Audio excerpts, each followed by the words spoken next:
Irashaimase. Hello and welcome to Fataris' Kitchen. I'm your host, Chef Fataris. It's time once again for Shoot 'em Up Saturday, and on the menu this week we have DoDonPachi, DaiOuJou, Reincarnation, the latest M2 shot triggers. What kind of taste will it have? Let's get cooking and find out. From legendary Shoot 'em Up developer Cave, DoDonPachi DaiOuJou released to arcades in 2002. Now in 2023, it's available for the Nintendo Switch and the PlayStation 4 as part of M2's shot trigger. If you're familiar with M2 shot triggers, you have an idea of what to expect. An excellent port with additional game modes and features added in that take a game to its next level. And especially with this one, it's one I can highly recommend, especially for bullet hell fans and fans of cave shoot 'em ups in particular. If you're interested in getting into those type of games as well, then the shot triggers is an excellent place to start, as M2 really does an excellent job of making them approachable to all. With that said, there is the issue that we haven't seen a port of the M2 shot triggers outside of the Japanese region in some time. So if you're looking to pick this one up, you will have to import it for either the PlayStation 4 or the Switch, physically or digitally. But if you like what you see here especially, I would encourage you to do so. Diving into the main menu, we have several modes we can explore the game in. There's your original arcade modes here that run off the original arcade. There's the casual DaiOuJou, and this is what we're going to be showing off in the gameplay itself. It is a really great place to start if you want to explore bullet hells, or is in the shot triggers casual modes. The range modes are the place where I've enjoyed the game the most. This basically takes your gameplay of DaiOuJou and it kind of changes the rules up in different ways, making it like kind of just fun and unique. And then we have a couple extra arcade versions as well, the Black Label version and the English DoDonPachi 3, which was relatively obscure and lost for some time. Before we dive in, it's also possible to change your music settings as well. You can press Y to bring up the background music settings on the Nintendo Switch at least.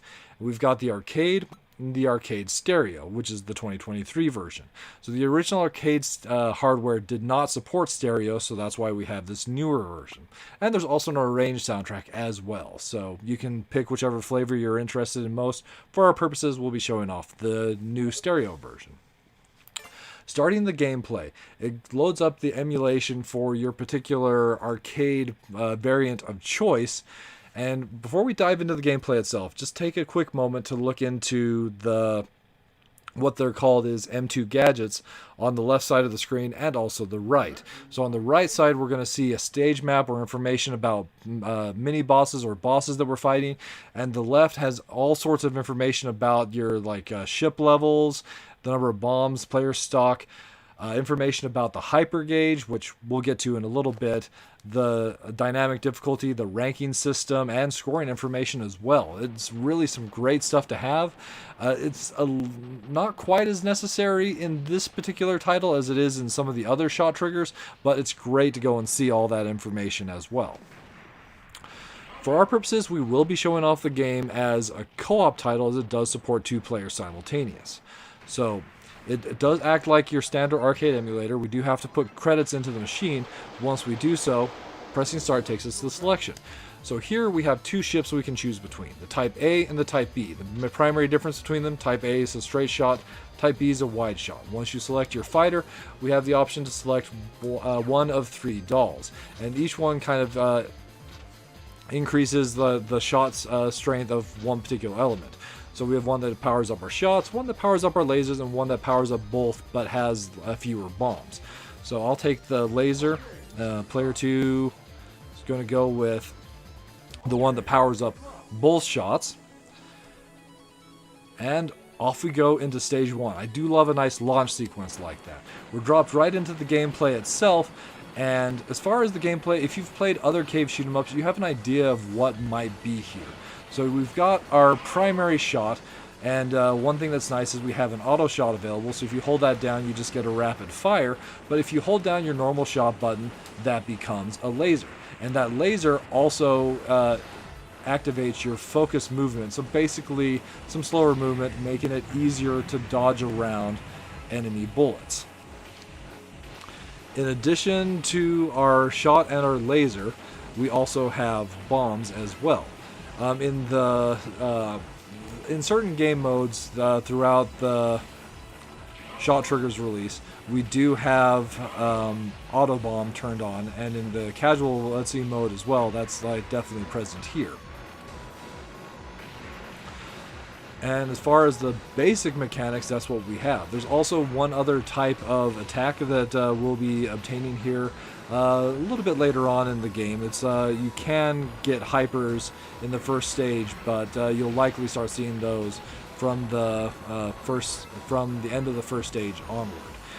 So some of the other information that we can go and see on the map here, if you look over to the left, we've got a fairly detailed map that shows where we're at in the current map and then what's coming up.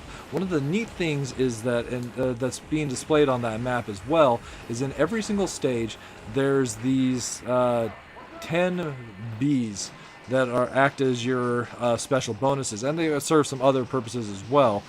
Those bees would be rather difficult to find unless you know what you're looking for in most circumstances, but like that map does list them, so it makes it a little bit easier to hunt the bonus items in the game.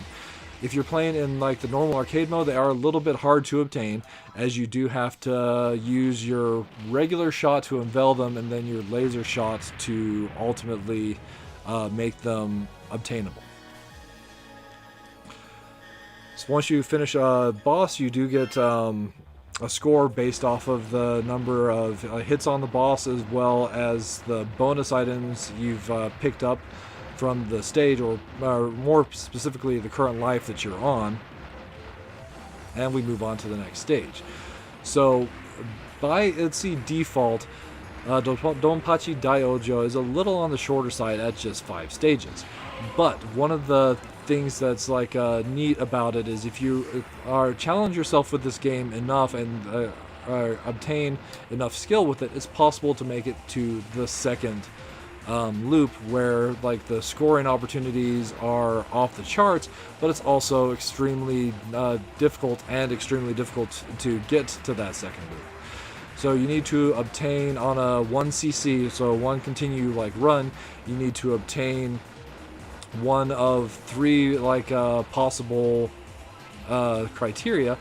The first being like not using more than 2 lives, not using more than 3 bombs, and for the third one, getting all 10 of the bonus bees in a stage 3 times.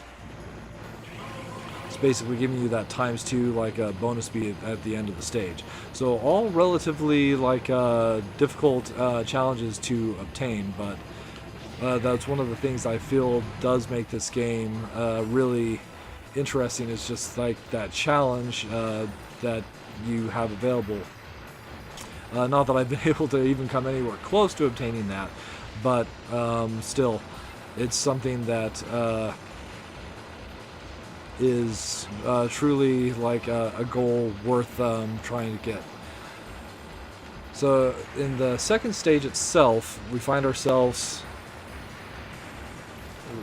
facing even more difficult like enemy patterns, but where the game really starts to ramp up in difficulty, I feel, is the third stage. So even in the super easy mode, you'll definitely encounter some more resistance from the enemies from that point on. So, like now we find ourselves fighting the second boss, and where this one will last a little bit longer, it's a good time to go and show off a little bit of the details on the right side of the screen. So it's got the boss like time present there, as well as the boss health, and a really nice like look at the boss. All that information is also available on the screen itself, but it's nice to have displayed there as well. So we haven't really talked much about the hypers yet, but as you play through the game, we're building up a hyper meter, and when that like hyper meter reaches the top, you'll basically clear the bullets from the screen. There'll be an item that will drop down that we can obtain. Where here we see it like that item behind the ships. Once you have picked them up, they'll like trail the ship.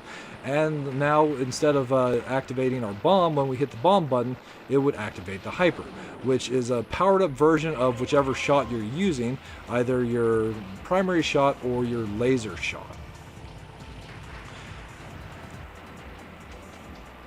In addition to like doing a lot of damage, the hyper does allow for continuing it does clear bullets, but it does not go and penalize you for your second loop attempt, unlike the using bombs, where you're limited to only a couple bombs before you've eliminated your chances of getting to a second loop. So ultimately, if you're looking for the high score potentials of this particular game, it's all about mastering the hyper. So for having the additional information on the left side there with the gadgets, it really helps you learn a bit better of how you're what's ultimately raising your hyper gauge and when it also is full as well, as you want to be able to master the bullet clears for when you get that, and also using those clears as well. But one thing to note, using your hyper will also increase the difficulty of the game itself, so you do have to be careful.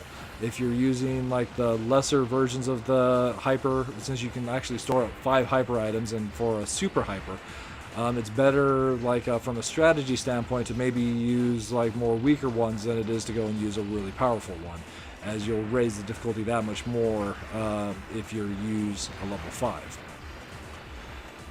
And there we have it. That's basically DoDonPachi DaiOuJou served up for your enjoyment. As far as the minus flavors, as usual with a shot trigger, I don't have many complaints here.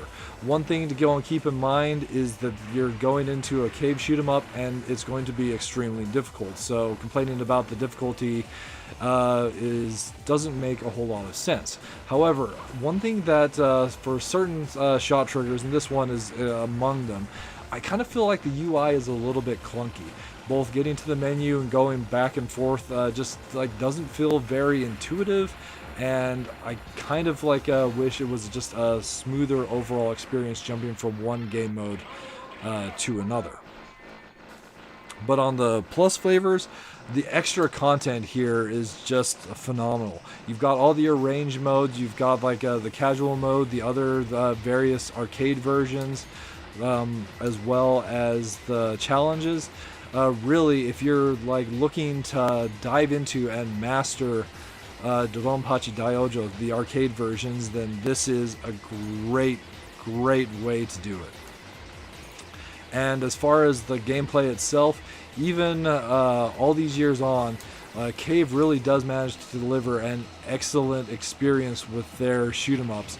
So if you're looking for any great bullet hells, this is definitely one that I can recommend giving a shot to. So it comes with a high recommendation from the chef. Alright, that'll just about wrap it up for this week's episode of Shoot 'em Up Saturday. As always, I want to thank you so much for joining us. I hope you have a wonderful week yourself, and we look forward to seeing you again next time.